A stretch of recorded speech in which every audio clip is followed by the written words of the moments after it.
Hello, episode 400 of the Sunday New York Times Read Along. Thank you to everyone who is joining us and particularly watching the replay. We have a special show today.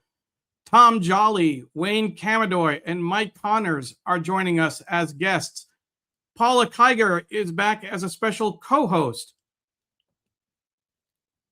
10 years, more than 275 guests, episode 400. Thank you to everyone who has supported us over the years. We are excited about today's show, and this is something that I knew we were going to hit, but it just feels different as you get close to it. And to have these three guests and to have Paula come back just makes it so special.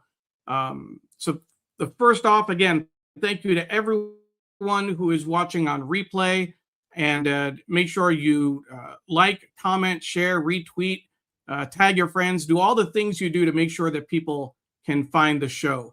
Right off the bat, I want to make sure that folks know about the New York Knicks special sections that we have. You can get them if you go to tinyurl.com/NYT Knicks, tinyurl.com NYT Knicks. We'll be talking about this later today, but this is a special that our friends at the Times were able to share with us, and we're able to share with you. We'll be talking about the power of print throughout the program. A special shout out to our sponsors, Muckrack and the Graphic History Company. Thank you so much for your support over the years. We couldn't have done it without you. And of course, the show is produced by Digimentors, the social and digital consulting firm that Sree started with his friend Andrew Lee several years ago, that I'm proud to be the Vice President of Events and Communications for. We have a lot of people watching. We will get to them in just a moment. We'll start with Sojana saying happy 400, and she noticed the tan shirt that I'm wearing. That's part of our branding. Pulled that out for today. Jonathan says, greetings from the East Village, where I hope to hear the 400 episode despite the noise from Pride Fest. Yes, it's Pride this weekend, this month. Joanne Flynn Black says happy 400th. Amazing. Watching on LinkedIn. Gunther is saying congrats to the 400th episode, watching from Austria, if I'm not mistaken. Patty Freudenberg is watching as well. And for our next guest, I'm going to bring up Sree to do a special hello. Sree, good to see you. Amazing, Neil. I can't believe it. 400 years, 400 feels like 400 years, but 400 episodes. Actually, to be fair, it feels like yesterday that I picked up my paper on a Sunday morning and I said, there's this new Facebook Live thing. I was looking for things to play with and test, and so I said, let me just read the Times or flip through the Times, and that's how we started. And I did that for about a year and a half every Sunday that I could. It was very spotty because I wasn't thinking of this as a show. And then you came along and you offered to kind of be my digital wingman and post links and share comments and all of that. That made a big, big difference. And we're so grateful for everything that's happened since then because of the New York Times Read Along, which to all our new viewers isn't just about the New York Times. It's about print journalism. It's about digital journalism. It's about reaching the world and fighting disinformation and misinformation. We're so grateful to our 275 guests and hundreds of thousands of people, maybe more than 1 million people who have seen the show over the last 10 years. This has been such a special thing for us. And we are grateful to all of you. Tell us where you're watching from. Tell us how your Sunday is going. Tell us why journalism is important in a time when journalism is under fire, where we are told the press is the enemy of the people. Neil, you wore a tan shirt. I wore a bow tie, a clip-on, of course, because I don't know how to tie it. But I'm ready to celebrate. We have some amazing guests. but we also have a very special co-host that we want to say hello to. So let's bring on Paula Kiger, our longtime producer, who is joining us as a co-host today. Hi, Paula. Good morning, Neil, Sree, and guests. I'm so excited to be here. And you're joining us from Tallahassee in Florida, but Yes. you come to New York a lot, and you know a lot about being part of the New York City, the fabric of the city. Love it. Love it. It's my happy place for sure. And you come here more than most people based in Tallahassee. Before we continue, I do want to have Neil tell the story of why he volunteered his Sundays all those years ago, 8+ years ago, to be part of this show because he thought it was that important. Sure. Thank you, Sree. And I'll say just in the opening, you mentioned that I offered to be your digital wingman. And that's true. In the beginning, I was just dropping in links and, I thought it would be helpful, links to the articles you were referencing. But the experience for me was that I would roll over on Sunday mornings at about 8:30 and, kind of wonder whether you were going to be on. I'd look at my phone, and if you were on, great. And if not, I'd go back to sleep. And so one day I said to Sree, it'd be nice if you could give us a heads up if you were going to be live this weekend, so we knew what was going on.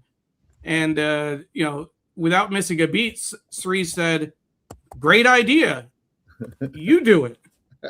And so he kind of roped me into doing even more for the show. And that evolved into, Sree, I still remember the day that you gave me your Facebook password and said, I can't do the show, but I don't want to miss a Sunday. Log on as me. Remind people that you're Neil and not Sree, because some people were confused somehow, not sure how. And he let me guest host the show on my own. He trusted me with his baby. And that evolved into producing the show, interviewing guests, multi-streaming, it's just been incredible. Now, Sree, it meant a lot when you suggested that we evolve the show from Sree's Sunday New York Times Read Along, your show, to the Sunday New York Times Read Along. We're now co-hosts, not host and executive producer. So thank you. Thank you so much for that. The story that Sree thought I was going to share is really the personal story. My dad was a avid New York Times reader, and I remember getting the little blue bag on our driveway every day. And I grew up reading the Times, and it's been a part of my life. But when he passed away in 2009, one of his wishes was to be cremated with a Sunday paper in the casket. And I still remember putting that Sunday paper in there. I think this is a lot of the, kind of what keeps me grounded and keeps me focused on the Times. I think this is the right time to say hi to that special friend I was telling you about, Sree. My mom is watching from New York.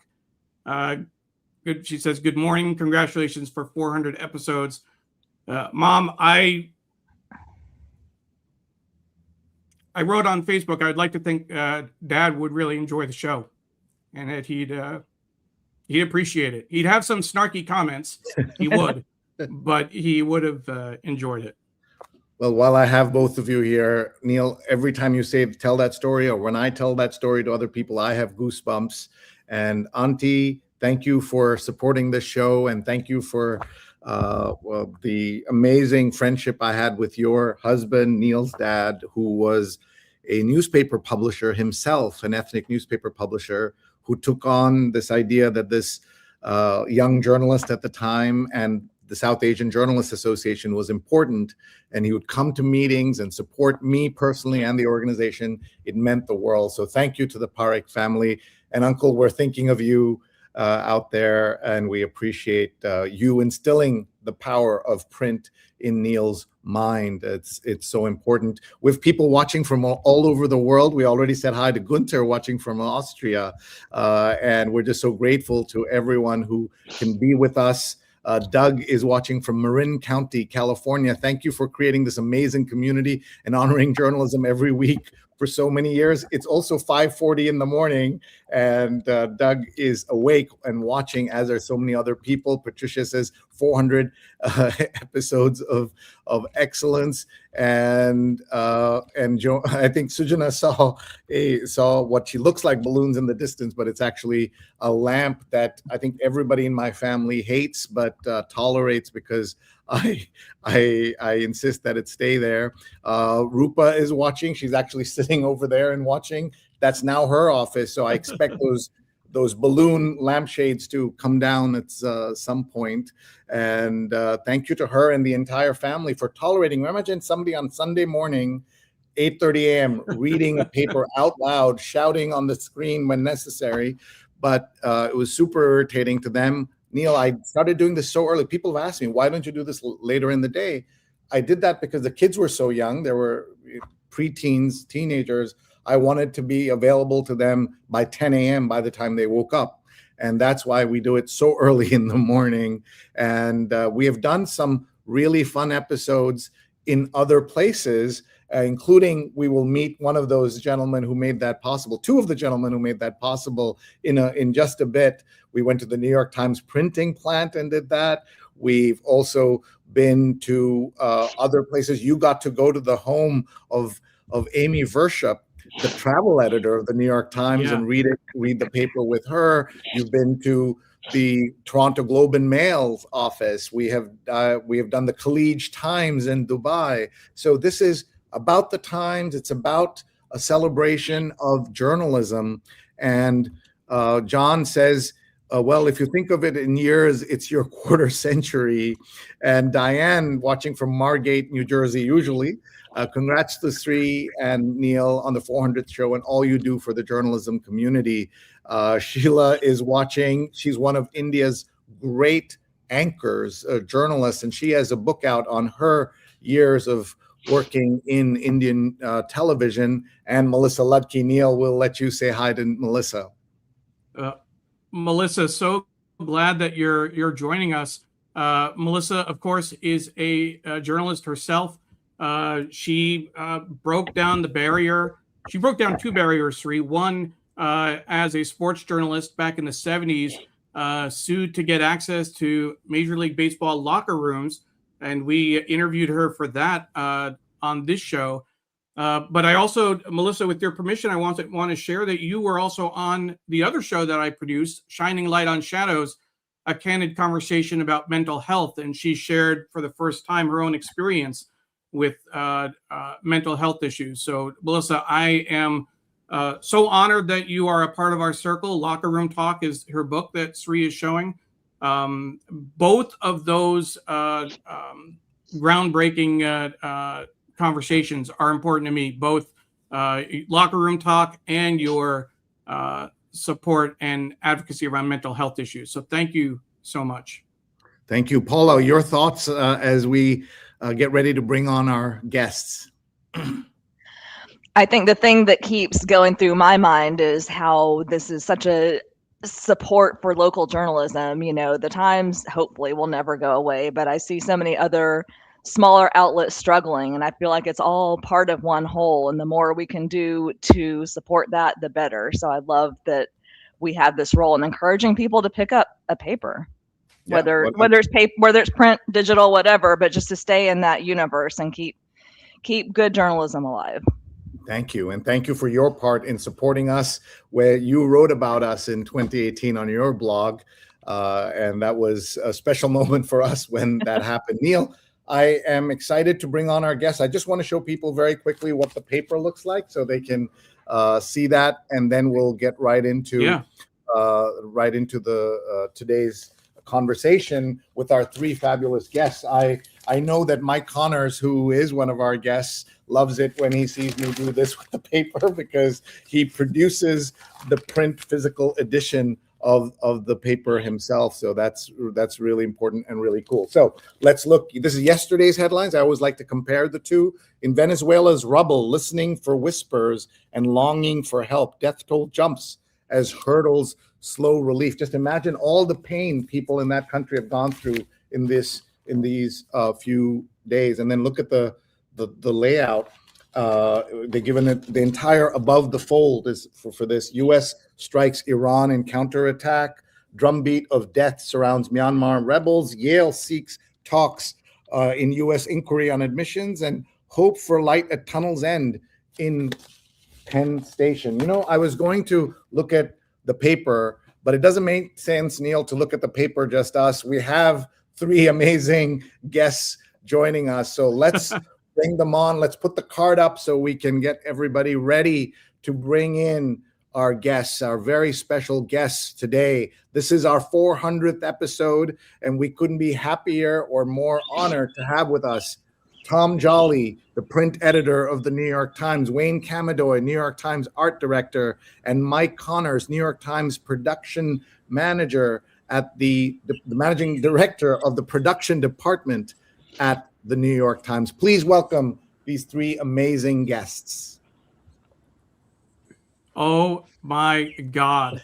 I can't believe that we have the three of them on the show.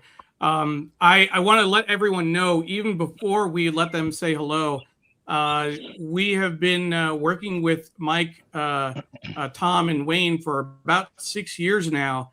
And this is, to me, the dream team.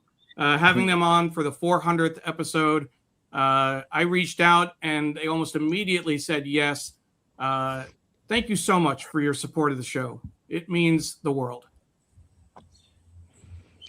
Thank you. We loved it. We love the show. Yeah. Thank you. Let's ask you all to kind of just react to being on the show and seeing the show for all these years. I know it's not something that you knew we were doing when we started, so we'd love to hear your thoughts. Let's start with Tom Jolly. Thanks, Sree and Neil, and let me join the congratulations on the 400th episode. It's an auspicious year for anniversaries. 250 for America, 175 for the New York Times, and 10 plus 400 for you guys. That's a great accomplishment.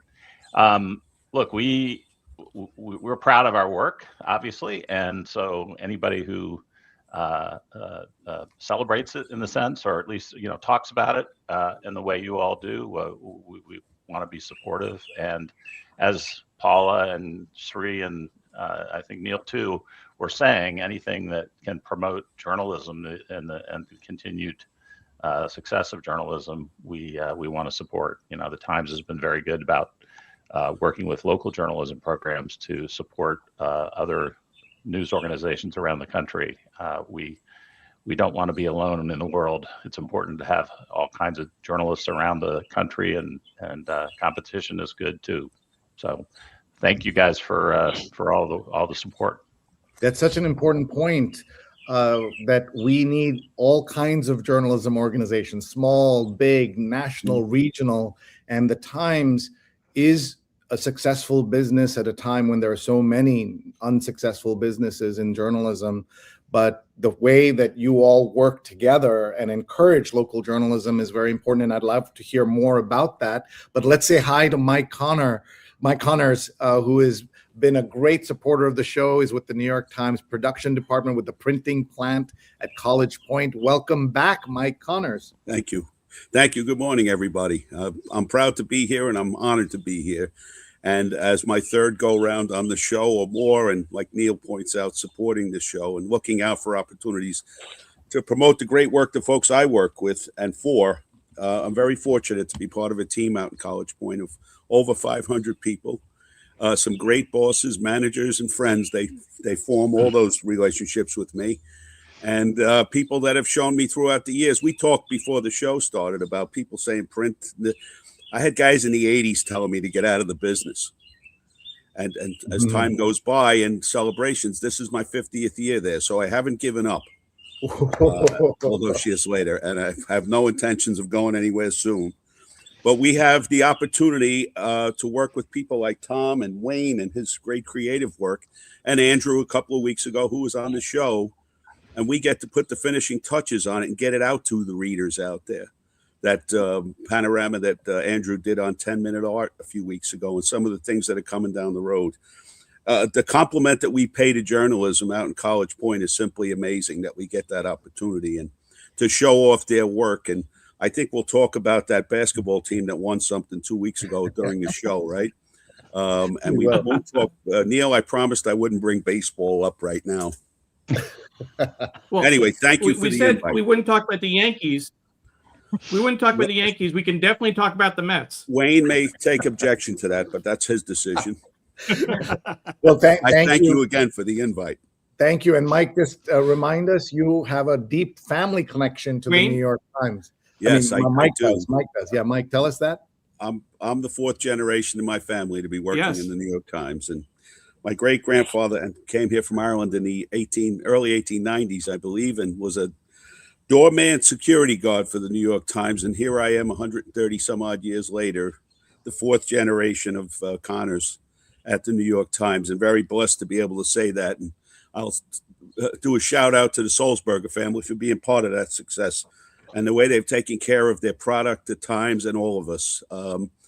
Controversy is everywhere in journalism, but they are a wonderful family and group of people to work for. And again, the folks that I work with at College Point, the talent and the urgency and the engagement, are very blessed to be surrounded the way I am. And 50 years later, like I said, I love coming to work every day, and I'm not swinging the bat for the last time anytime soon. All right. So because when you hit 50 years at an organization, people might start hinting, right? And so you're making it clear here right now that you're not. I am. Hint. There's no Rolex in my mailbox yet either. So it'll take a lot more than a Rolex to get you. That's correct. Out of there. Passion is number one. I'll also tell everyone that those of you who've been to New York, when you drive from JFK, from LaGuardia, depending on where you are, where you're going, you will pass a building that says the New York Times on it, and you may think it's the print, it's the newspaper headquarters. It's actually the printing plant, and the New York Times is itself, of course, in Times Square, where the journalism is produced. But it's all a team, and so important. Let's bring on Wayne Kamidoi, art director at the New York Times, who's also been such a great friend. Well, thank you for inviting me. I'm honored, as Mike and Tom are. I know you guys like to say where people are from, your listeners. So the three of us were, I guess, part of a North Jersey mob, because Tom and Mike live a couple towns over from me. So I just want to thank you guys for the energy, excitement that you bring to the show, and the tireless work, because I know just watching how you guys produce a show, it takes a lot of work. And I know I get some emails from Neil late on Saturday night, asking for PDFs or any insight of what's coming up on the in the Sunday paper. So Neil's working late at night to get the show ready and makes it such a polished just a polished program on Sunday morning, and it's really great. And as a member of our print design department, I know you've spoken to us, and you've visited our department, that we appreciate that you showcase our work. And and then as a person as an editor who started in 1995, with Mike and Tom on the screen, I kind of feel like a new guy, because they've been here much longer than I have. So it's an honor to be here. Thank you. And what I want to do is just welcome some more of our guests. And I know both Neil and Paula are itching to ask a lot of questions. So let me just go through this very, very quickly. Joanne, great friend of the show, is watching from Morristown. She just sent us a photograph of Neil and I heading over to the home of Tom Jolly to do the first time we were at Tom's home, reading the Times with Paula Baranakis, the former national copy chief of the New York Times, eating bagels with Tom at his home. It was we could not have imagined something like that could be possible. And we're so grateful. Deb is watching from DC, and happy 400th on the American 250th. And Humble Travelers watching from Thailand. Sujana, Dr. Chandrasekhar says we're glad we expanded to YouTube Live. We've been there, but we're doing this YouTube Shorts in a new and interesting way. Journalism, says Diana, is more important than in any other time in our American history. Thank you for having such wonderful clients on your show over the years. Her clients, Jarrett Adams, Kate Byrne, Johnny Byrne, and among them. So thankful, and thank you for your guest ideas. Everybody, we look for guest ideas. Of course, Stefan Kaplan, thank you for being here. The gang got back together again. Hi, Paula. Oh, and happy Pride. And Nick's in 5, baby. Mary C. Curtis, great friend of the show, has been on multiple times, was home for dinner to celebrate my dad's 82nd birthday. And she says, congratulations. I had an early celebration with the real Sree in New York City, watching the World Cup with his wonderful family and eating a delicious spread. Doug says, congrats on establishing this addition to my Sunday routine, especially since my Sunday New York Times doesn't arrive this early because it's out in California. John Lee is watching. There's a great Ireland connection. John, if you haven't had Mike Connors yet on the Irish Stew podcast, you've got to get him on there. Yeah. Good morning from hazy and humid New York City. And a LinkedIn user is saying 400 more. Kevin Noblet. Kevin, thank you for watching. Thank you for being a great international journalist. One of the few people who cared about South Asia back when we started Saja in 1994. Melissa is here. We just met with her and she says, thank you. And who is this, Mike Connors? Somebody named Trish. I'm not sure Mike can great. hear. I think Trish Connors, Mike's sister, is watching, which is so great. I think we might have lost Mike's Wi-Fi. He was having a little issue. He wanted to sit outside today, but that might be the price we pay. But Trish, thank you so much for joining. It's always been great to have you watch and comment, and just you love your family and you love the show, you love the paper. It's just so great to have you be a part of all this. Sree, I do want to mention one thing. You brought up our good friend Carla Baranakis earlier, and a special shout out. Over the years, she was, as we know, Paula was a longtime producer. Carla was a longtime booker for the show. She brought us some of our biggest guests, both from the Times and outside the Times. The inside the Times list is long, but I'm going to give a quick. Harlan Coben was a guest on our show during COVID, thanks to Carla.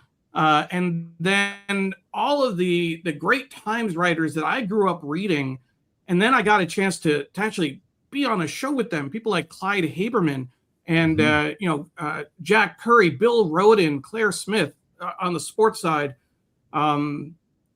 It's just has been an incredible ride, and I want to give a special shout out to Carla for all of her work on that. Thank you, Carla. Thank you. She, by the way, saw the power of Facebook Live very early. When I got a puppy named Tara, who some of you have seen on the show, she's now 10 years old. She's going to be 11. She had me come out to New Jersey and interview a dog whisperer named Corey so that I could learn to be a better dog owner. But she knew that using technology would get me there and be able to do that, which was a lot of fun. Here is a greeting from Justiano, and Amy is watching from Bellevue, Washington. And speaking of family and sisters, this is Neil's sister watching very early. She's tuning in while she finishes up her packing. So welcome. Thanks for doing coming that. east. Yeah. She'll be flying to New York. Yeah.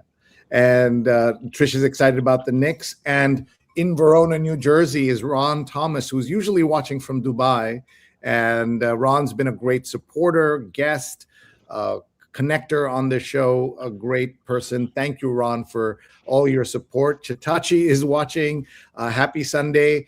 I'd like to remember being with Chitachi in Florida on Martin Luther King Day weekend, the Sunday before the Monday inaugural of Trump 2. So that was a before the current times kind of situation. Pradnya is watching, popping in from Paris to say congratulations. Thank you for all your support. Lisa is watching from Virginia Beach, and so many other people. I want to get to our guests. So Neil and Paula, let's go ahead, Neil.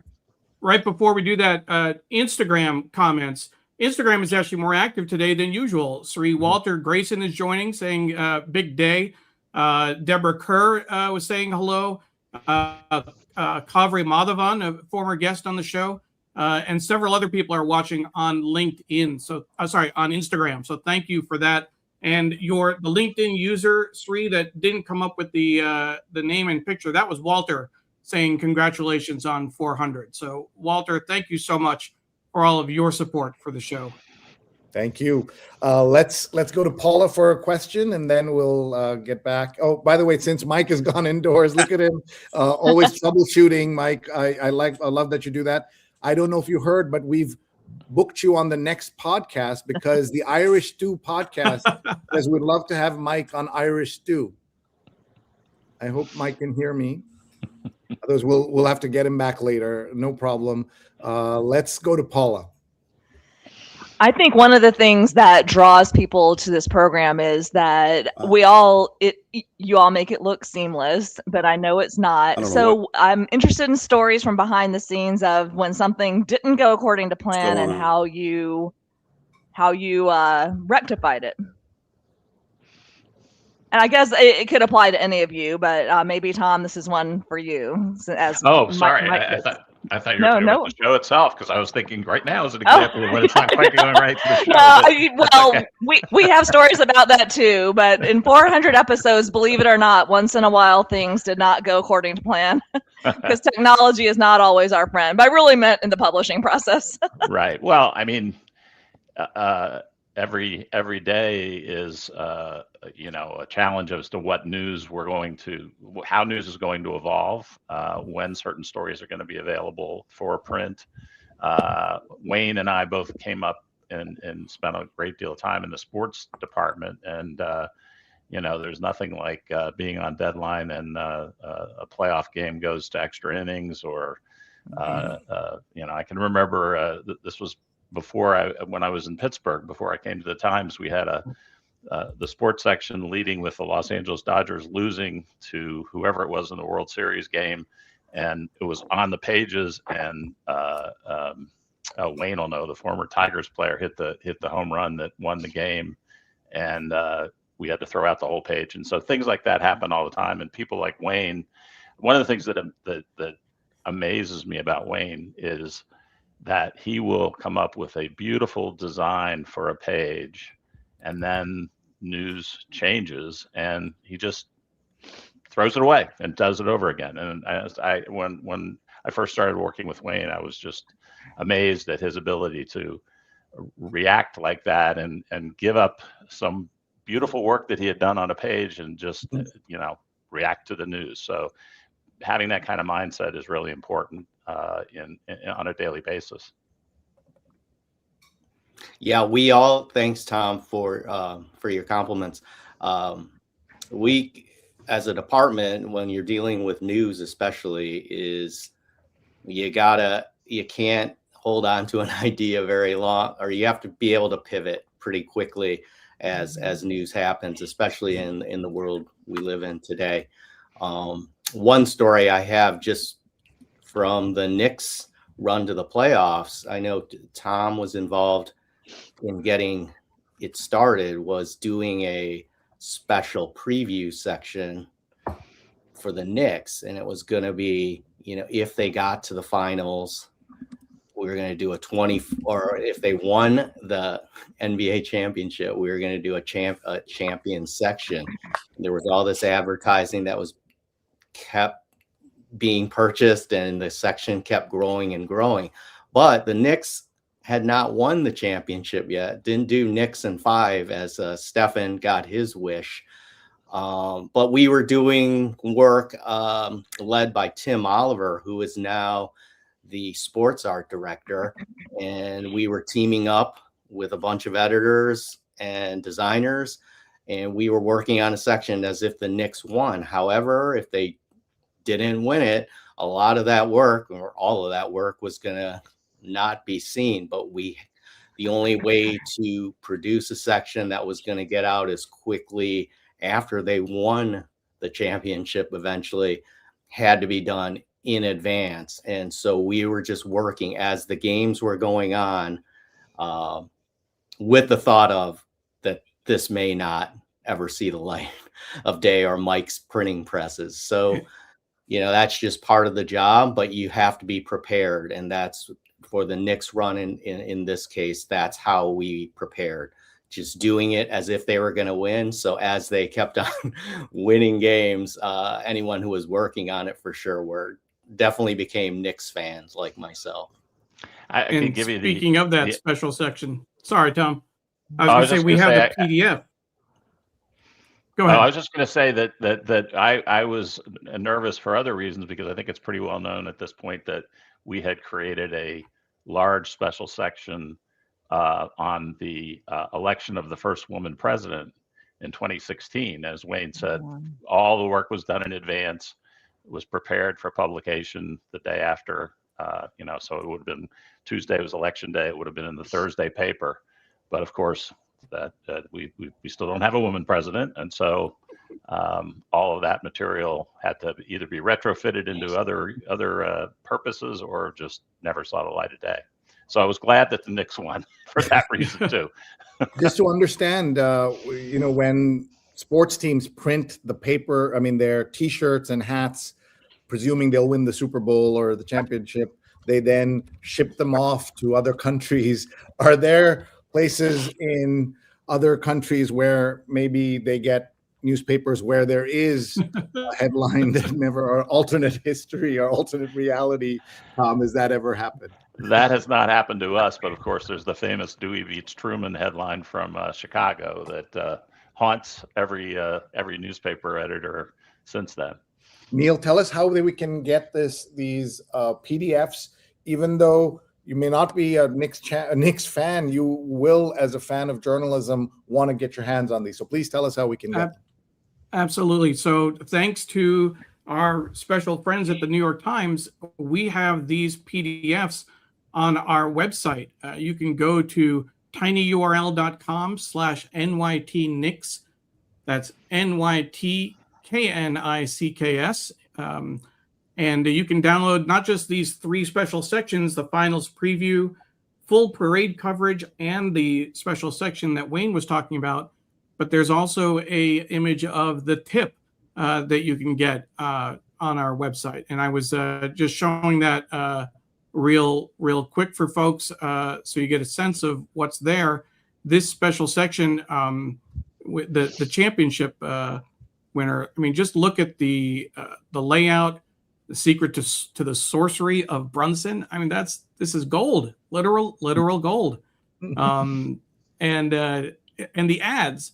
That's one of the things that we've always talked about. We always make it a point to talk about the full page ads in the paper as proof of the viability of print journalism and the New York Times. It's a successful endeavor, not a failing paper, as some might call it. But Mike, can you talk a little bit about this specific project in terms of the ad space and the editorial coming together? I think the ads themselves are really well done and really incredible.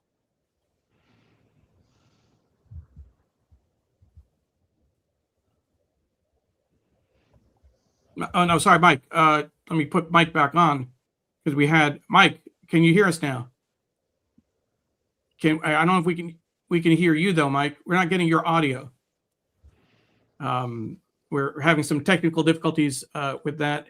As Mike figures out which microphone he has to switch to since he moved to indoors. Tom, can you speak to coordinating with Mike on the layout? Absolutely. One of the adjustments we had to make was that the sports section on weekdays is normally printed behind the business section. So this, of course, had to be a separate section. And Mike can talk about the details of rearranging the press run to accommodate that, but he did, obviously, College Point did. And in terms of the advertising, I work with we have a liaison from the advertising department who works with me to just kind of keep me abreast of what the interests are in terms of advertisers wanting to be in certain sections. And this was pretty remarkable. So many advertisers kept every day. It was like, we got another one, and it really was right down to the advertising deadline in terms of people still buying space. It was very heartening from that point of view. The other thing that is notable about this section, I think, and one of the things that we talk about the benefits of print is the scale of imagery. So it has a wraparound one of these sections had a wraparound cover. Actually, two of them. I think the parade section and the championship section had wraparound covers. Yeah. So which is a challenge for the press room to make that color photograph look as crisp as it did. And I mean the production on these sections was just amazing, I think. And we're always very proud of the production work that the College Point does, but somehow this one really stood out. And Wayne can probably talk to some of that, because that's something There's as an art director. an example of that wraparound cover. I mean, kudos to Mike's team. I mean, one of the successes that our print hub and print for our print design that has made us really feel good about our work is the end product, and that comes a lot from Mike's team at College Point. If you ever get a chance to visit Mike and see his team at work, they really care about the quality. I mean, they're printing thousands of copies. There's going to be some mistakes, but they look to rectify any mistakes and make it as good as possible. And as Tom said, for these sections, they were particularly beautiful. And when you pour in a lot of work leading up to it, and then when you see it land on your doorstep and it looks fantastic, it's a really great feeling.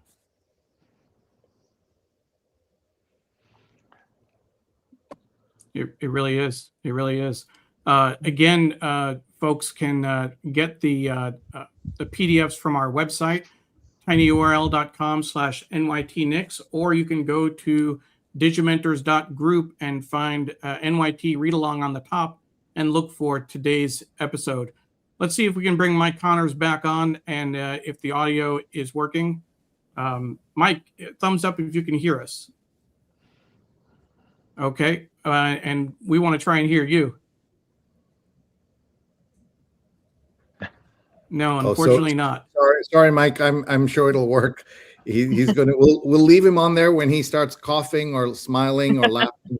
We'll know he's back. Folks, thank you for joining us. This is the 400th episode of the Sunday New York Times Read Along. That's Neil Parekh. That's Paula Kiger. And with us, Tom Jolly, the print editor of the New York Times, Wayne Kamidoi, New York Times art director, and Mike Connors, the New York Times production department managing director. We are so grateful to all of them for being with us. Martin asks, how about a podcast? Well, good news. After a lot of years, we do have a podcast. It's on Spotify. It's on Apple Podcasts. Just look for the New York Times Read Along. And Martin is a very special friend of the show. He's been watching. He was with us when we had done in one of my other shows, interview with Bill Ritter. And he was working with Dr. Ruth Westheimer. And we had her watching and asking for a copy of the show during the pandemic. And we all know the great Bill Ritter has announced that he has Alzheimer's. Bill Ritter is the king of New York Times television, as I like to say. And he is still going to do journalism and reporting, but he is going to be cutting back from being an anchor. And so that's, I was able to pay tribute to him in my newsletter, which I will show you in a little bit. Thank you all for watching. Tell us where you're watching from. And also, if you have questions for any of these great guests that we have, Deborah is watching from Asheville, North Carolina. Thank you, Neil, for encouraging me to share my Nat Geo expedition to Antarctica, which we did on the show, and pleased to share with friends, family, and new friends. We are so grateful. Ron's going back to Dubai. Rajashree is watching and says congratulations. And look at this. I'm so happy for you all, because you guys always had to come to work every day doing what you got to do and never giving up on work and your city and family. I think that's a comment about the New York Times staff and the support you have given and what the Times means to the city at a time when there was so much chaos and problems. Bill is watching from Guatemala. Bill Mitchell, a great journalist. Look at this, Gary on YouTube, from your proud and humble global print partner. Well done, Gary Owen Muller. Oh, yes. Can you hear me? Yes, we can. Yes, we can hear you now. All right. Gary is a trusted partner with our business on many of a lot of the equipment in our building that you see the finished product with. And because of that reliability and great partnership that we have with him among many of all of our vendors, things happen the way they do. That is so cool. Welcome. And I hope you'll all continue to watch. We do this Sundays at 8:30 a.m. Eastern time. And you can watch us on Facebook, Twitter, YouTube, LinkedIn, Instagram. You can watch us live or later, and go to our Digimentors group website, New York Times Read Along section. Diana is watching from LA, also up awake and always watching super early. Bill's thinking of some of the great sports sections you directed at the Free Press, Wayne. So that's amazing. In Detroit, Wayne, you want to say something about that? Thank you, Bill. I remember it's been a long time, but I remember you were one of the top reporters coming up, and I was as a young journalist. I've always had the I've just been able to work with a lot of top-notch journalists like yourself, and for what I do, the amount of the quality of the work really that comes from the reporting and editing end shows in the design end. So if you don't have the good content that reporters like Bill have provided to me as a designer over the years, that's something I can't get enough of, especially working at the Times. And some of your guests that you've had on, Neil and Sree, I mean, those big hitters like John Branch and Dan Barry, working with their work, amazing. Yeah, Miriam's watching from Hell's Kitchen on both her phone and her TV. So that's pretty cool that she's doing that. We have so many comments. We're not going to get to all of them, but I want Paula to ask a question. Sure. This is a little bit of a broad question, and maybe Wayne's the best place to start with. We all know that people are taking in information differently these days. Our attention spans, to overgeneralize, are struggling. So have you seen, how do you balance that, just continuing to do quality work with knowing that at times you need to appeal to someone who might have less time or take less time to consume information? I mean, I would say that our mission right now, and it's changed over the years. It used to be for the paper, we wanted to get in the freshest news, and Tom and I, we would work till 1:30 in the morning to do that. And that's not the case anymore, because our deadlines are now 4 p.m., which is kind of crazy. But if you read Andrew's article about his 10-minute art, it kind of encapsulates what we're doing or trying to do, or as a strategy, is just to really give the reader a better and different experience that they get digitally, but still adhere to the original work that was put into the digital production. So we don't want to make it completely different, but if we have a chance to enhance it, whether through the way we present it, the way we use the broadsheet experience, that's what we're looking to do, is try to make the content more understandable and in a visual way. It really does. I mean, it's one of the things that we have seen in terms of the evolution of the paper. I mean, I still remember when color was first introduced to the Old Gray Lady, which people may not even remember that that's the moniker that was for the Times for a number of years. Spot color here and there, and then on the front page. But then the paper itself, the delivery of the news has changed. And one of the things that I think is really interesting, we celebrate print every week with this show, but we will show the online treatment occasionally, because the Times does some great online work as well. Can you speak a little bit about the interplay between print and online when news is developed, when there's a special section or an article? What does it take to move from online to print, Tom? Well, that's a big subject. First, let me start by saying that, the way the Times has evolved, particularly on the digital side, astonishes me. There are hour-long video podcasts. There are reporter videos. It's just amazing how our website operates. It's full service. So what we've tried to do in print is think about how nobody is spending their entire day looking at the website. So you're going to miss some things. Some things are, frankly, more accessible in print, so that, especially a long story that you might want to read in 2 sittings or something. As Wayne said, the visuals of print can be better. So we look at the newspaper as trying to give you the best experience from the website, and not everything on the website. And one of the challenges, to get more directly to your question, is that a lot of the times on the website now, when there's a news event developing, we're covering it in what we call a live report, so that our reporters are literally writing 1 or 2 paragraphs on the latest information. And if you're looking at the home screen, you can follow along with those developments quickly, rather than the old days where a reporter would go out to cover an event and write 1 story later in the day. So we now have a rewrite person. That's an old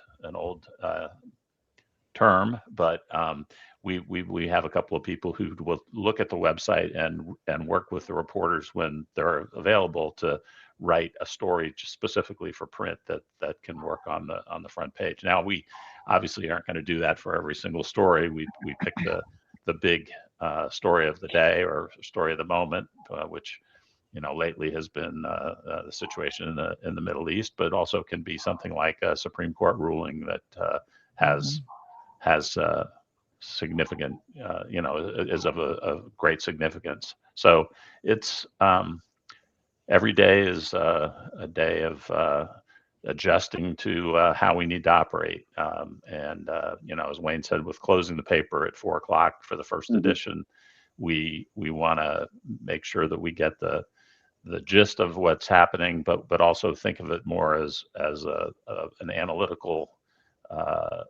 So we'll take a news analysis, for example, from the day before, that will then explain to the reader why that story was important, that may not have gotten into print because it happened late at night.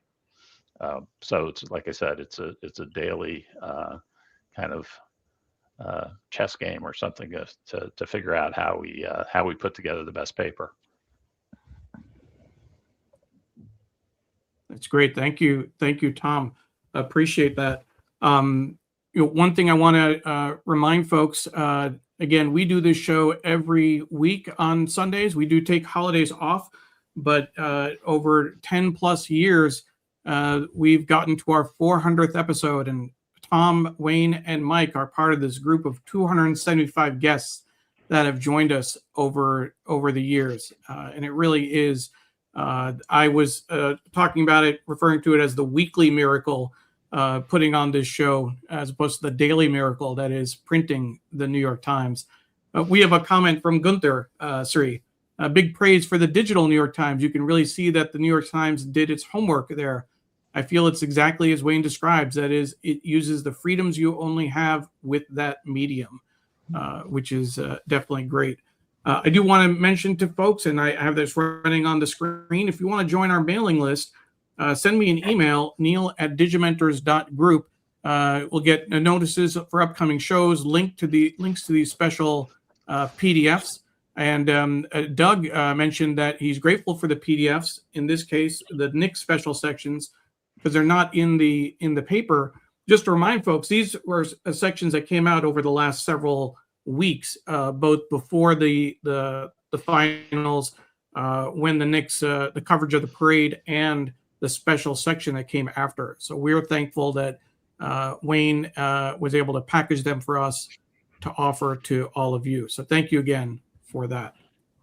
Yeah, I'm so grateful to everyone who's watching right now. We normally end the show at this time, but we're going to go a little longer with the consent of our guests, because we have so much content and so many questions to get to. I know Paula has questions. I know readers and viewers have questions, so please ask. But I want to remind folks that we do this because we care about media. Subscribe to a newspaper, please. It doesn't matter where it is in the world. Subscribe to any newspaper. Digital is fine, print or digital. The importance is to support journalism. And I'd love to hear from maybe starting with Tom, what are some of the efforts the Times is doing to reach out and be more of a team player with the world of journalism? Well, there are a couple things. One is that every year there is an effort. Well, the Times has a fund that is used to support journalism around the country, and every year employees are at the Times are offered the chance to contribute to that fund, as a way to support local journalism. The other way we do it is we have an investigative program, what's called the Local Investigative Program, where journalists from around the country can apply every year, and a group of I think it's around 20 journalists are chosen, and they work closely with our actually Dean Baquet, our former executive editor, leads that group, and a couple of other editors from the Times are involved with it as well. And they help, for example, an investigative journalist in Mississippi work on a story that he or she may have identified. There were several stories out of Mississippi, which is why it comes to mind, about police activity at blue sheriff's offices and that sort of thing, where there were a lot of abuses going on, and the relatively small papers in that area didn't have the resources really to invest a whole lot of effort in investigating all that, and the Times was able to provide the support and the editing and frankly the legal guidance to make sure that the stories were fair and that there weren't any anything done that would get those journalists in trouble with any kind of lawsuits or anything like that. So that's a really important program that has resulted in a lot of investigative work around the country that the Times itself was not involved in, other than being kind of guidance for it. Here's a comment from Doug. I love how Tom and others are describing the print edition as an extension of the digital NYT. When I was at USA Today, digital was evolving into an extension of print. The Times is smart to be digital first and augmenting the overall product, using each format for what it can do best. Wayne, I want to ask you about all these extra sections, the special work that goes into it. People are paying for a print edition. How does the Times justify all these extra sections that keep Mike so busy because they're expensive to produce? Well, since I don't handle the financials, a Neither do lot I. of those ideas come from our staff, but then they funnel through Tom, who then has to deal with probably someone else to help justify the cost. But I think just in general, for the special sections, let's say I work on some of the cooking sections, it's good to promote our top work. And if there's a way we can do that in print, then we can justify the cost, because if you start printing these on the bright white, as they call it, paper, which is a better stock, the price of the production of that goes way up. And Tom can or Mike can tell you more about that. But I think from a design end or as an editor who comes up with some ideas with the team, we just have to present to Tom, like, why should we do this as a special section? Or and if it isn't obvious, we can then just say that this really needs to be pulled out and be presented in a different format that makes it better for the reader. I think in the end, it's everything we try to do is to make it better for the reader. So one way I think about this, Tom, is that you are selling a very expensive product, relatively speaking, and once people have subscribed, you want to keep giving them things to make them feel better about the subscription, so that when the bill comes up for renewal, they say, okay, what did I get for it? Does that make sense? Is that something that you're doing? Absolutely. We talk about it all the time, giving gifts to our readers. The Nick sections are a good example of that, but so is the 10-minute art section that Andrew did and was on this show, I think 2 weeks ago, talking about. There is all this great work being done on the digital side. And frankly, some of it is so long and expansive in either words or all kinds of other ingredients to it that, you want to do it in a separate section to give it room to breathe. And as I say, to give our subscribers something that they can really hold on to and appreciate. And basically broadcasting, this is special. This is not your everyday newspaper. We're giving you something special. I love that. Sree, I need to jump in, Sree, because Paula has to leave. She has a previous commitment, so she's going to have to jump in a few minutes. Paula, I just want to take a moment.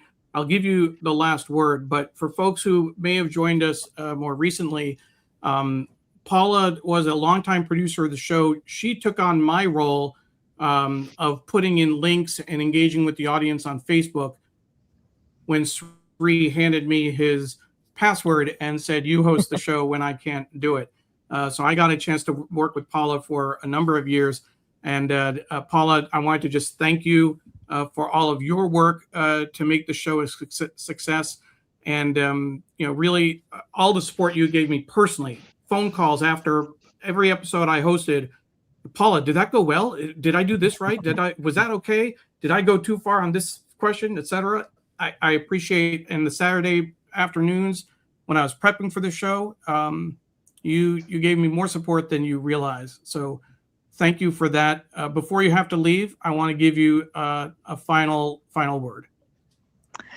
Right. Well, the read along has in general been personally and professionally just a true joy, and I'm so grateful to have had the opportunity to be involved.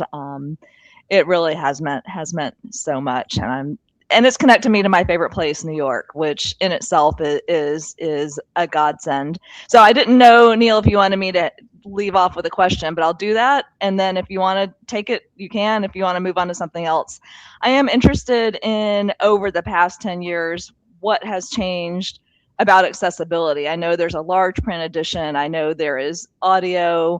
Hopefully our world is getting more cognizant of the fact that readers have a variety of challenges in accessing the news, and we want to make a product as amazing as the New York Times available to as many people as possible. So I'm curious if any of the three of you have thoughts on that. And thank you again. Thank you, Paula. Good luck and enjoy your Sunday. Thank you for everything you've done for us, the New York Times Read Along, and for New York Times fandom. It really means a lot. Thank you very much, Paula. And I'll see who would like to go. Yeah, Neil. I do want to point out, though, that I let Paula have the final word, and she could have gone off on a, congratulatory, it's great to be here. The show is great. Thank you, Tom, Wayne, and Mike. No, she ended with a question, because she's always pushing that in terms of good content and good information. So Paula, thank you for that question about accessibility. And I know you have to run, but we will let Tom and Mike and Wayne answer that.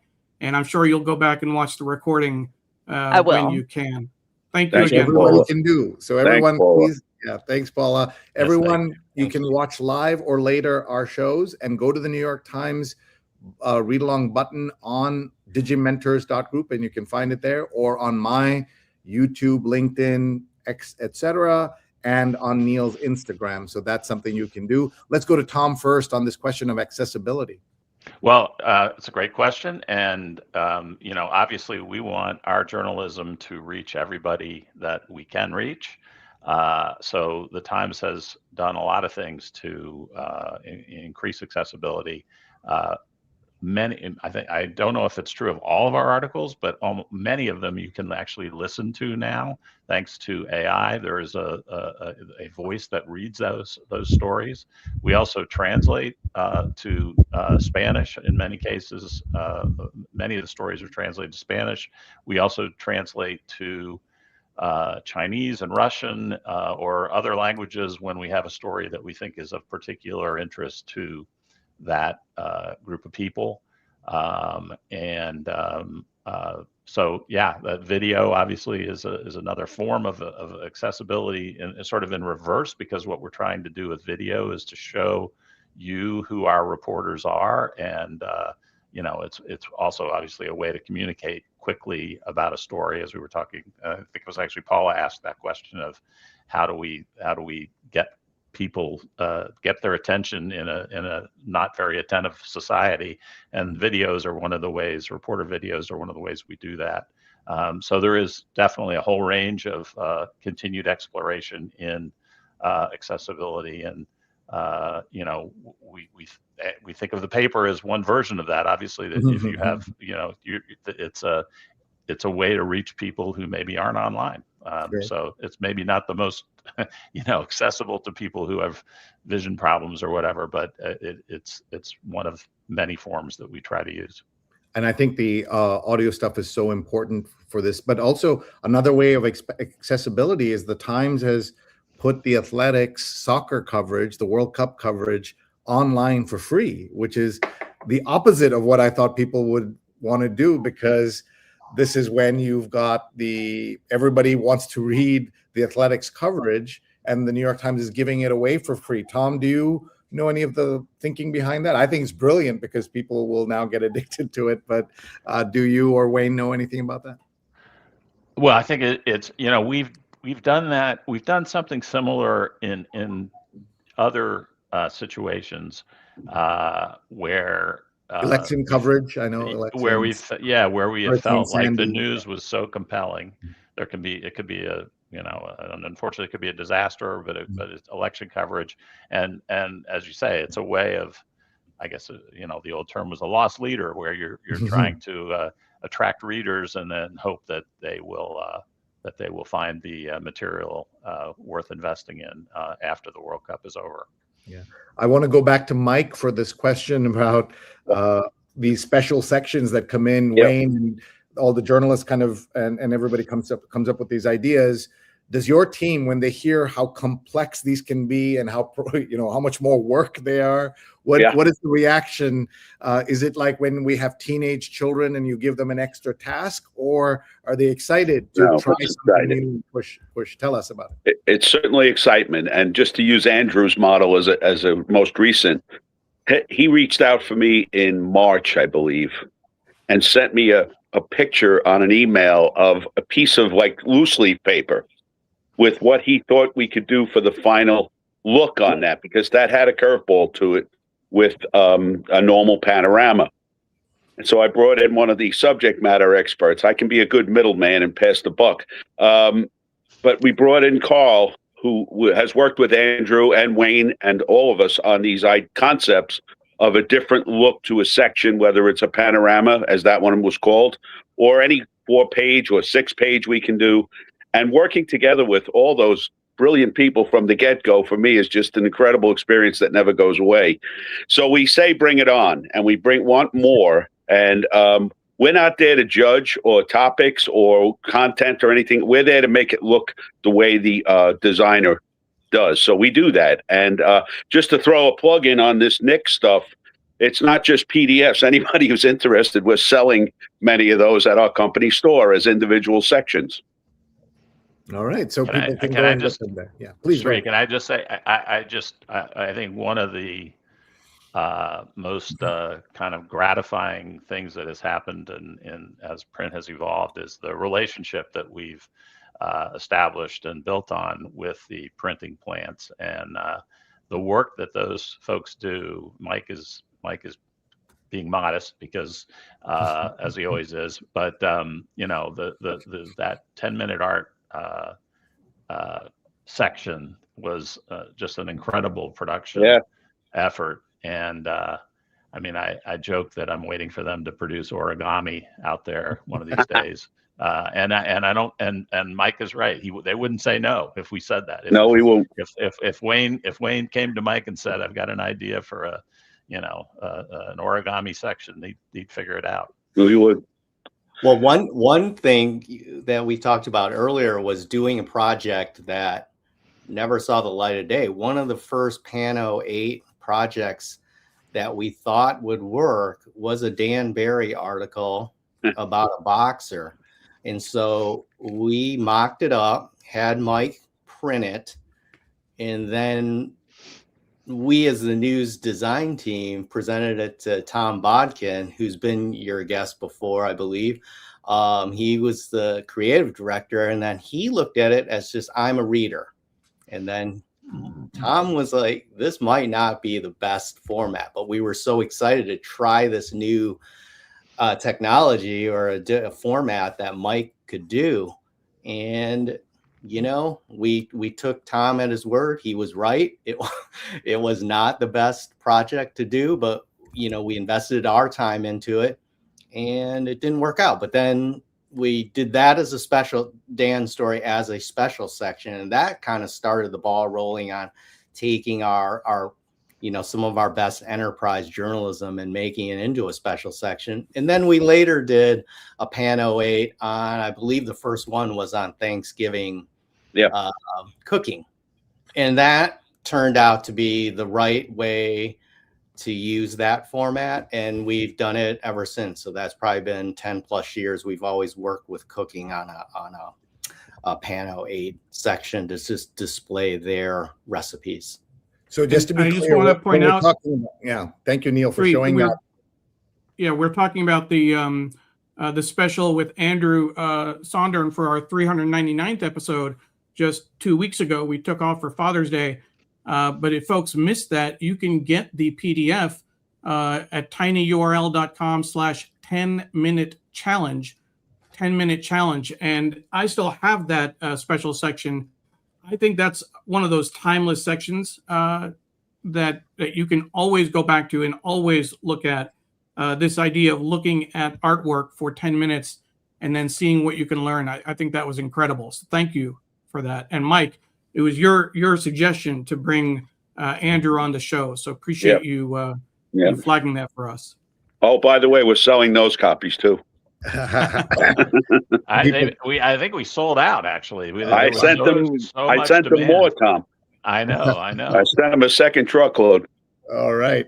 A funny story. I sent the photo to you, Neil, but one of our top designers, Andrea Zagata, had posted it on her Instagram, but she made a big sign by our desk because in the print hub, everyone from the staff was coming by asking, hey, do you have any special sections? And then, you know, over and over. And then she just made a sign said, there will be more sections. We don't have any now, but we will get more. The next special sections, you ran out. But, you know, so there was an appetite when it comes to those kind of stories. There's an appetite for people to save those still as a you know, a commemorative or stash it away in their attic and save it. And we love that. Folks, we have about 15 minutes left with this great team and this 400th episode. We are so grateful to everyone. Tell us where you're watching from. Tell us how your Sunday is going. We're live on Facebook, Twitter, Instagram, YouTube, LinkedIn, and the Digimentors website. Please check out all the archives on our YouTube channel. You can find it if you look for me and hit that subscribe button, of course. One of the things we want to do is just tell you about our newsletter, which Neil's going to pull up. This I do every Sunday. And I just wanted to show you the last two newsletters. One was about the great Bill Ritter, and we mentioned that he announced, very brave, his fight with Alzheimer's as a TV journalist in New York. And for Father's Day, I got to spend my day with my dad. You can see me there, born in Tokyo, and then in New York City in 1982, and then in Shinnecock Hills in the Hamptons with my dad last week to watch the US Open. And I know Mike caught that and was happy to see that. So now my dad is actually sitting here. So I'm going to turn the camera so that my dad can say hi to us. Hi, Joe. Hi to the viewers of the famous New York Times read Sunday morning. I've been used to it for several years, and I watch it when I'm in India, but more when I'm here when I can watch it personally. So I'm so glad to be here and see that it is running very well. After all, it is New York Times and my son. There can't be a better combination. Thank you very much. Thank you, Achan. You were friends with Neil before I became friends with Neil. Right. Yeah. Is a pillar of the story. And it's Ambassador TP Sreenivasan. I want to make sure everyone knows that. Retired ambassador in India's foreign service. The story is that my parents knew Sree's parents, and in fact, Sree had met my dad. I had met his father and mother. I know my mom was close with as well. And I didn't meet Sree until his wedding in DC. My dad couldn't make it, and I was living in DC, and he said, my friend's son is getting married. Go, offer good wishes on our behalf. And I said, okay. And I was in the line to say hi. I had the invitation in my hand. And as I got up to them, I said, congratulations. I guess you're Sree. I guess you're Rupa. My dad. Congratulations. But it's been great having your father with us, Sree, on multiple occasions. Mm-hmm. And do want to take a moment. I know, obviously, you lost your mom a few years ago now, and I know that she was always a very loyal watcher, as my mom is, and she is still in our hearts as well. Thank you. Thank you very much, and that means a lot. And my dad and I are coming to Washington on Tuesday and Wednesday, and so we're going to meet some of our friends there. If anybody's watching in DC and wants to meet us for coffee on Tuesday or Wednesday lunch, please let us know. But I do want to say, if you haven't subscribed to the New York Times, subscribe to the newsletter, please do. sreenet.substack.com, sreenet.substack.com. And we are so grateful to everyone who watches. A couple of other quick announcements here. I'm sorry, I'm ruining Neil's layout here just very quickly. We have a workshop. Neil's getting mad now at me, but we have a new workshop that an AI philosopher and I are teaching. AI is being done to you, now what?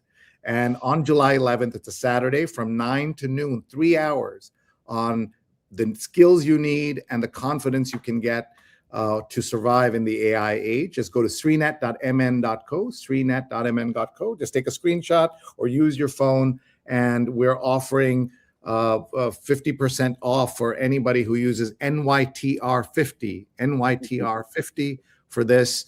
Cheaper per hour than anything that you could sign up your kids for. They'll never get good at some of those skills that you've spent a lot of money getting your kids. So they'll use this maybe as a gift to a young person in your life, or take it as a family, but it will help you and make a difference. Sorry, Neil, I had to do that.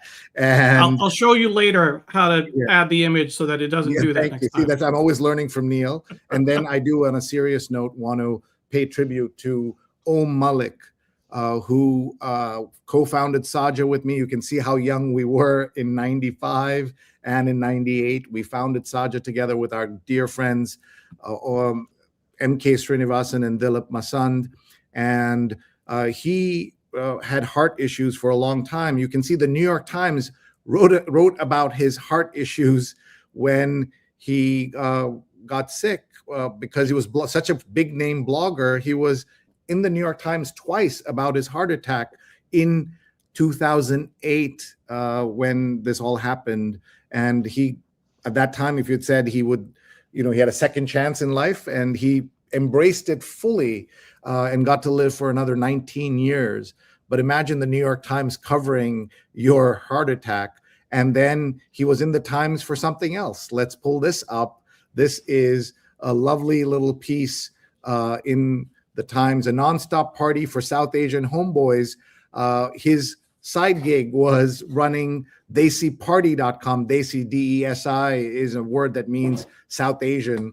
And he ran this, and the story was written by Tony Ramirez, who our friends on the show know.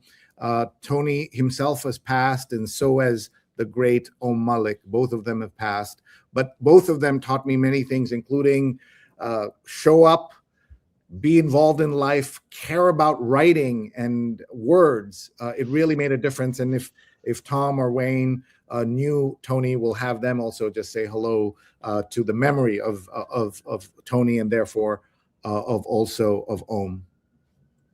Absolutely, yes. They're missed as well. Yeah. Thank you, Tom. We just have a few minutes left. Tom, I want to ask you a kind of global question about the New York Times. In an industry when there's so much pain, what has made it possible, in your estimation? I'll ask the other two as well, and Neil, as an observer of the Times, what has made the New York Times not just survive, but thrive at this moment? I remember reading predictions that by 2025, there'll be no print newspapers in the United States. And while we have lost I think hundreds of print newspapers have stopped, 25,000 journalists have lost their jobs, the New York Times is surviving and thriving. What is your opinion why that's happened? And then to Wayne, and then to Mike, and then to Neil. I mean, in a sense, it's simple. We've been very fortunate to have leadership that understood or interpreted the future of journalism in an intelligent way. And one of those ways, frankly, was maintaining the print newspaper, which still produces a great deal of revenue for the company.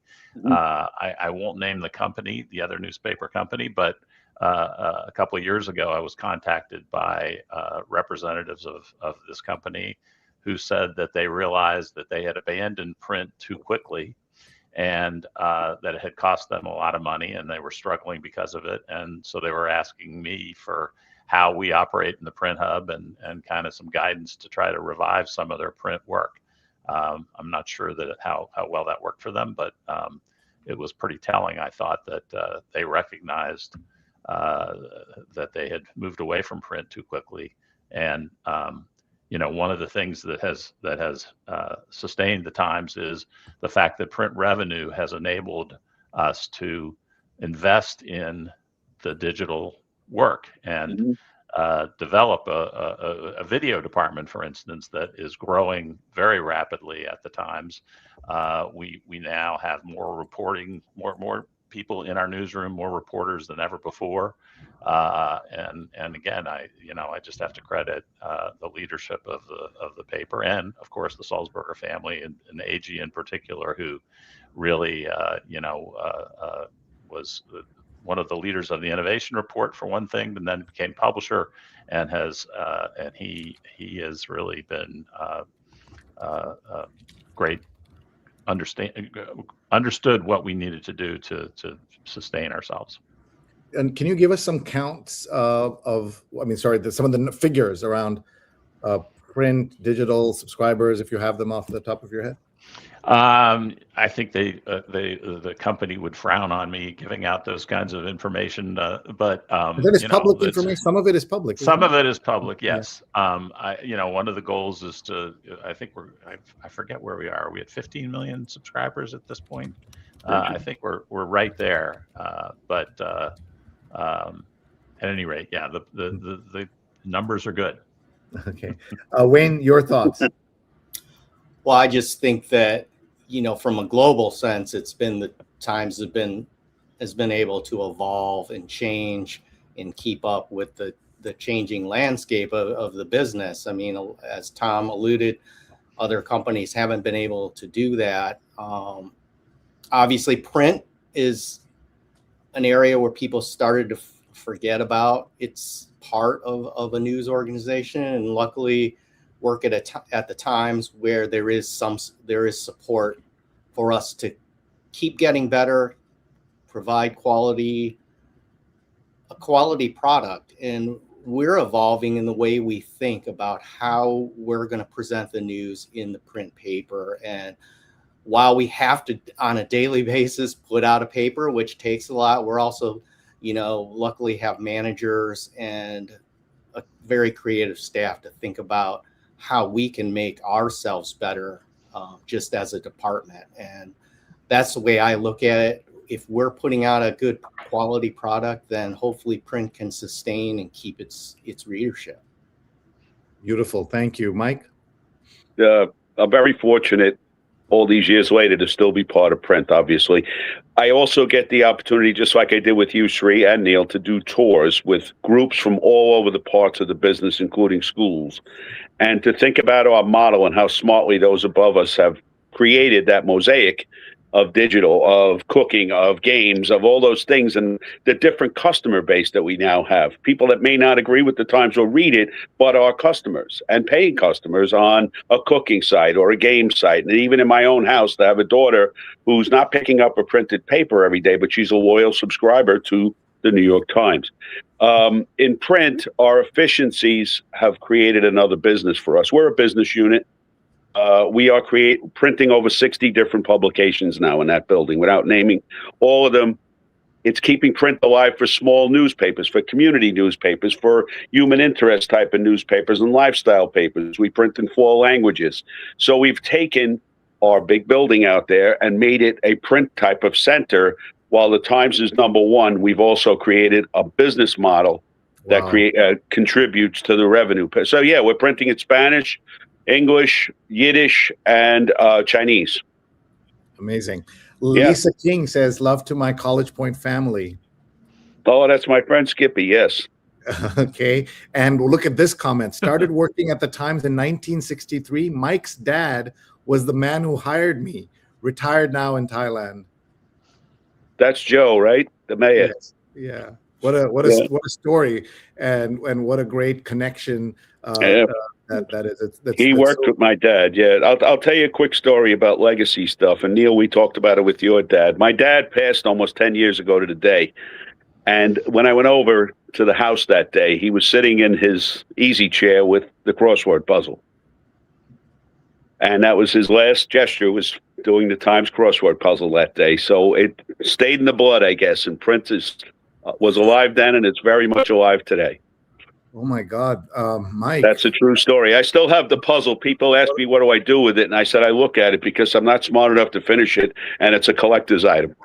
Mike, that's an incredible story. It's the truth. And how many years has it been, you said? He'll be 10 years this week. Okay. Passed on. Yeah. It never gets no. We can deal with. It's been 3 years for me. For Neil, it's been more than a dozen years. Yeah. And these connections that we have to fathers and father figures. Not everyone has a dad. I was blessed. It's been very, very, very important. Thank you. We're almost out of time. I just want to read some of these comments and then get to Neil's thoughts as well. How to sign out? I have to sign out now, says John. Great celebration. Happy anniversary and happy birthday, Ambassador. His 82nd birthday. And Neil, I want to hear from you, your observations about the Times success. Sure. And thank you, Sree. And I definitely want to start. I said at the beginning of the show when I shared the story about my dad that I thought that he'd appreciate what we were doing. And my mom agreed. She said that your dad would be happy to see your involvement with Sree in the read-along. I would say, as he sometimes does, Mike stole my thunder in terms of my thoughts on the paper. It's even quaint to say it that way, right? To refer to the paper, because it's not just the paper anymore. It is so many different things. All the online assets, all the games, cooking, and we've seen it in the ads when we look through the hard copy. I think there's a wine club. There's the courses that they do. It is as full an enterprise as you can imagine. And I think that's really the key to that success. It drives, it gives the revenue so you can keep driving. Print is still the foundation, the journalism, being able to send reporters around the world is still the heart of what the New York Times does. But making that business decision to broaden its base, to diversify its offerings, it's so much more than just a newspaper with the video and the podcast. Modern Love. Quick note: Daniel Jones was a guest on our show one year on Valentine's Day. That's just one of the interesting guests that we've had. But that's what I think that the key is really just that broad base that the Times has established. And I am, just in awe of everything you do. Dr. Sujana Chandrasekhar says, my mom goes through it page by page, first reading all the ads, then going back to skim the news. My dad is all about the news. They're in their 90s now. We should send this to the ad department to know that there's somebody who reads the ads. Really cool. Doug says, oh my God, this is also so moving. My grandfather did the same thing. The day he died was the first time he didn't finish the crossword puzzle. Yeah. Wow. What does it feel like, gents, to be part of something like that people care about in this very unusual way? It's it never ceases to amaze me. We hear from readers who care so deeply. Mike will know this. Sometimes I'll get an email complaining that the paper doesn't feel the same quality, and I mean to that level, our readers care about. We'll get emails correcting a grammar mistake because people expect us to be perfect, which is something we attained for, but don't always make it. But the investment our readers have in the Times is really gratifying. Thank you. Wayne, what are your thoughts on that question? Well, I just think that we do have a real rabid core audience, especially for print, although, digital is the way to go, is the way it's moving. But the people who do read print as their way to get the news, I mean, that's a challenge for us to take the new innovative storytelling that digital is doing, but then not forget about it for print, saying we can't do it. So we try to find ways to do it, and whether it's through our design, editing on the print hub, and also having Mike's team be able to make it be reality. That is, as long as we can continue to do that, I feel like that's an important thing. It's an institution, and it's great to be part of that, and I hope it goes on for many more years, and let's not give up on it. Thank you, Sudha. Wow. I used to tell my husband, that's Neil's dad, do you have an exam of the New York Times? Because he was so 100% focused. He was studying it like he was studying for an exam. That's absolutely amazing. I'll just share my quick thoughts on this. I started reading newspapers because we lived all over the world. My dad would always have a newspaper or many newspapers with us. And I still remember the first day I heard this thump outside our apartment in February of 1980. We had just arrived in New York. Everything was new to me. I was 9 years old. And this thing arrives and in a bag, and it's so big. And that's because my dad insisted that we read the newspaper and we take it seriously and read it. I had to write an article. I had to summarize one news article by hand in a notebook that was part of my growing up, that was forced on me by my dad, who's sitting right here. And even today, when you go to his home in Kerala, there are 8-9 newspapers in English as well as in the local language of Malayalam that he gets, about 4 English and the rest in Malayalam.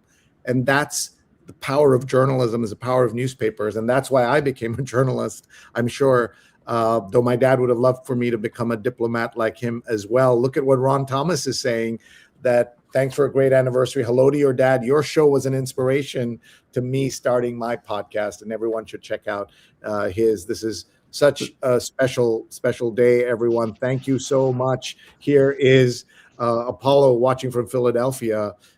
He has been a great supporter of this show as well. And my oldest read an article on dinosaurs on page 1 when he was 4, Neil. What a story. Yeah. And my mom shared that my nephew, Sanjay, was an avid reader of the sports section.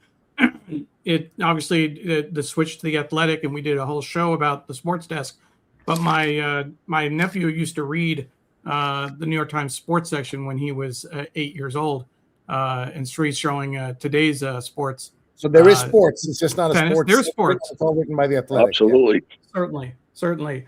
I did want to share, Sree, you were talking about I mentioned earlier, my background with the Times, not just my dad reading it at home, but when I was in 11th grade, I did an independent study course in high school just based on New York Times coverage of Eastern Europe and Russia. That was our source material. That was my choice.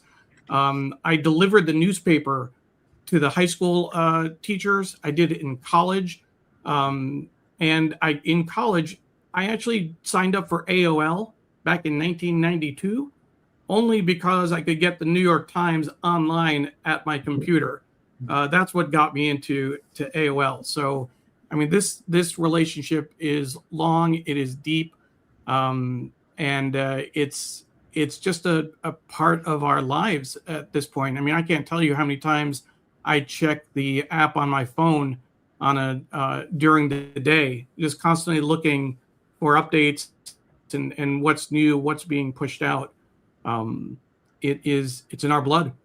Yeah, I'll just say two things about my connections to the Times that our readers may not know. I've written 40 articles for the New York Times because I was a freelance writer, and starting with business. The business, it was called Biz Day, the Monday business section where they covered the internet, where you had to write things like the web, the World Wide Web, graphical portion of the internet, or something like that. You had to write. Back in '96. I got my first byline in the New York Times in 1996, and I also have been covered by the New York Times. And it's always interesting to have journalism done to you because of my high-profile jobs that I was lucky enough to have, and I've also been quoted dozens of times, and all of that is a blessing. But my first appearance in the New York Times was when I was 10 years old. On Flag Day, there was a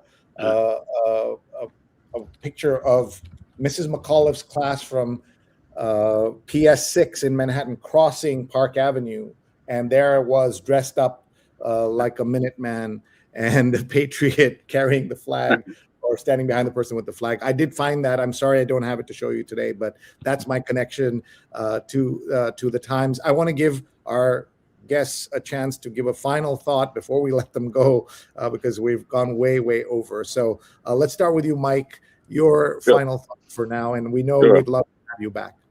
Thank you, and I'd be interested in coming back as well. I want to thank you guys and Paula for inviting me once again. I want to thank my family, my father, and give a shout out to our friend George. I believe he's watching, Sree, Mr. Vesey. Oh, wow. Yes, Legend, he told me he was good. A legend is right, and a guy who, while I may not ever have worked directly with him, has become quite a friend. So he deserves to be recognized by me. And I want to thank all the folks. When you say Mike's team, I appreciate it, but it's our team out there in College Point.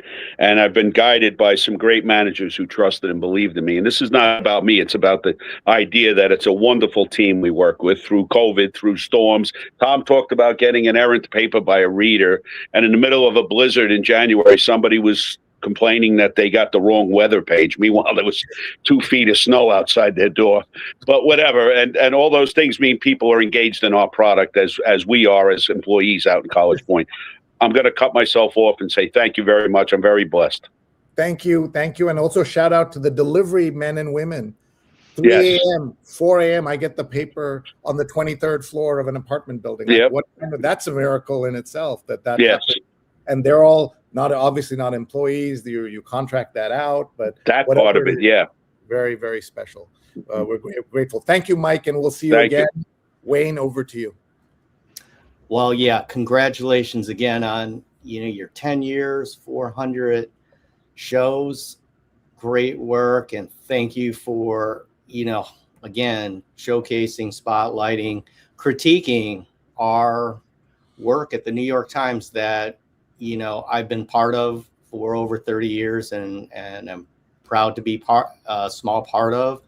And getting back to getting the paper, thanks for give one bit of advice: give your newspaper carrier a nice tip every year, because for all the work that we do, if it doesn't get to you, then you're not going to see it. So thank them, and thankfully I've always had a good delivery carrier, and it's always there. So, and when it's not, I'll call Mike and Thank you. Thank you. Thank you. Let's go to Tom. Well, yeah, thank you guys, and congratulations again on the success of your show and the efforts that you put into it. We as folks at the Times appreciate everything you all do to talk about journalism, and I will say promote journalism, and I don't mean it like you're doing it always in a sunny way. You talk about the issues around journalism, and you as Wayne said, you critique things, which is a great thing to do. So we really do appreciate everything you all do, and are happy to have contributed and honored to have been asked to be on this show. I also just want to say one thing about what Mike was saying about the team at College Point. I would say that really more than ever, we're one print team. It extends into the newsroom, to College Point, and to our national print sites. We talk with those folks all the time, and they'll ask us to make accommodations for certain situations, and they'll do the same for us. And it's really that's gratifying as well, to really feel like we're all working together for one purpose. That's so special. Thank you very much for that. Who can translate what Greg is writing here? Let's look at that again. Gary wrote that that's the number. That's what's here. Volume. Right? Yeah. This, and what does that mean? The number 60,928 or 29 today. The issue, right? Isn't Yeah, that the top of the page? From 150 years, is that correct? 175. 175. We want to hear about some of those celebrations later this year, and we will look forward to working with you on some of them, I'm sure. Thank you. Neil, your final thought from you, and then I have one. Yeah, just want to say a couple other comments. Naomi saying, wonderful milestone, watched your amazing evolution. And again, that evolution from Sree taking the New York Times and dropping it on his coffee table October 25th, 2015, and firing up Facebook Live.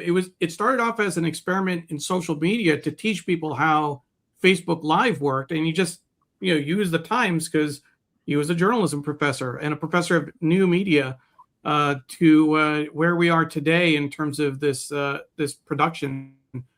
So thank you for that. Sojana says, great show, great run. Here's to the next. Oh my God, Sree, next 400. Oh What's well, we know if Mike will be guys, around. Yeah, Mike will be around for sure. He's probably right? Tom and Wayne didn't say they're not going anywhere, but Mike has said he's not.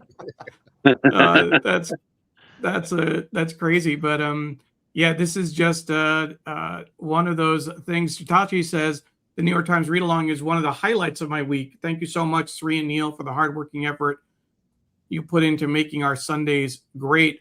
And Joanne says thank you for all the episodes. Amazing consistency.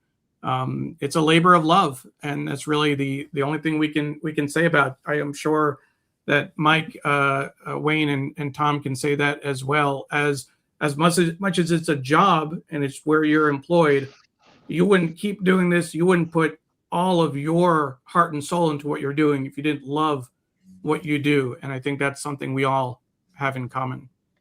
Agreed. We didn't get to read the paper with the team, but I just want to show the Sunday opinion. Great use of graphics and color here. And what it says is, it's America's 250th. What are we celebrating? And it says here that they have 16 reasons that the national experiment endures. And I look forward to reading that and everything else in the paper. Everybody, thank you so much. I'm so grateful to every single person who has ever watched this show. Tag your friends, tell them they can watch us live or later on Sundays, 8:30 a.m. Eastern.